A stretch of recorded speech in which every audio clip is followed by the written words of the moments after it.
Nonverbal communication. In this video, we will understand what nonverbal communication is and why it's important to pay attention to it. We will also learn some ways to make a positive impression on others by portraying the right body language. Have you ever heard the phrase, "It's not what you say, it's how you say it"?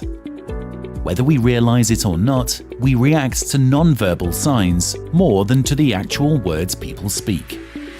And that's why it's important to be able to read body language of others and be aware of your own body language.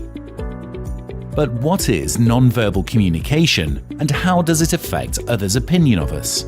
Let's find out.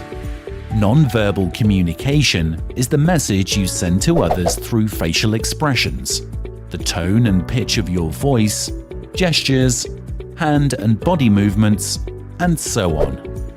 Much of this wordless communication occurs unintentionally, with most people not being aware of the signals they are sending. However, these nonverbal elements have a major impact on how others interpret your message. For example, touching your face, rubbing your nose, eyes and ears, or scratching your head shows that you are not sure of what you are saying or hearing, while crossing your arms can make you seem defensive. Let's look at the different forms of nonverbal communication and what they say about us. Facial expressions. Our face often gives the most obvious and powerful signals. It is able to express countless emotions without saying a word. We communicate happiness, sadness, anger, surprise, fear, and disgust through expressions like smiling, frowning, raising the eyebrows, curling the lip, etc. Most facial expressions positively or negatively reinforce the spoken message and even describe how we feel. Posture. The way you walk, sit, stand, and move gives a lot of information about you and how you are feeling. For example, slouching and shrinking back in your chair during a meeting can make you look underconfident or bored, while holding yourself very stiff can be seen as arrogant. A downward gaze or avoiding eye contact while conversing with others can make you appear nervous and unprepared. If you are standing and keep shifting your weight from one foot to the other, or rock backwards and forwards, it indicates that you are nervous or upset. It's important to maintain the right posture while sitting too. It's best to sit upright, with your back resting against the back of the chair. While sitting, always keep your knees together. If your hands are not engaged, for example while eating, it's best to place them on the lap. Also, remember it's not okay to put your arm on another person, who may view it as an intrusion of personal space. Gestures. We express ourselves with gestures often without thinking. We point, beckon, and use our hands when we're speaking. For example, clenching your hands tightly could be a sign of nervousness. Rubbing your forehead or earlobes depict feelings of nervousness, for example, during an interview or an exam. Similarly, touching your nose or looking rapidly from left to right when you're talking to a person indicates that you might be lying about something. Fidgeting shows that you are not comfortable.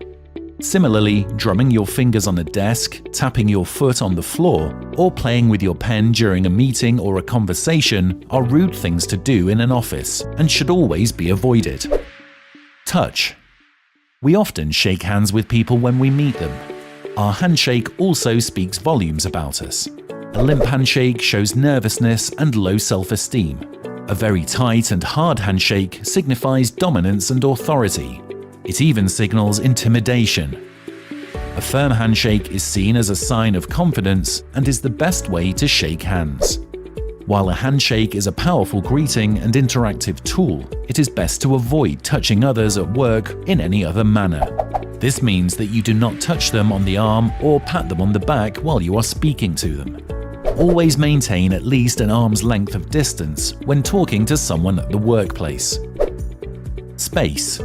Have you felt uncomfortable when someone comes too close while talking? That is because we all have a need for physical space. Maintaining at least an arm's length of distance when talking to someone is extremely important. Standing or sitting too close to others can be uncomfortable for other people and might leave a poor impression of you. Eye contact. Maintaining appropriate eye contact is important when talking to others. It shows that you are paying attention to them. However, you must ensure that you do not stare at the person continuously. Instead, hold it for 4 or 5 seconds, then blink or slowly glance to the side and go back to establishing eye contact again. Especially during interviews and workplace interactions, you must always be conscious of signals that your body is giving. Remember, people constantly evaluate your words and your body language. To make a positive impression on people, pay close attention to your body language and remember the tips we discussed. Once you become aware of your body language, it will be much easier to control it. All the best!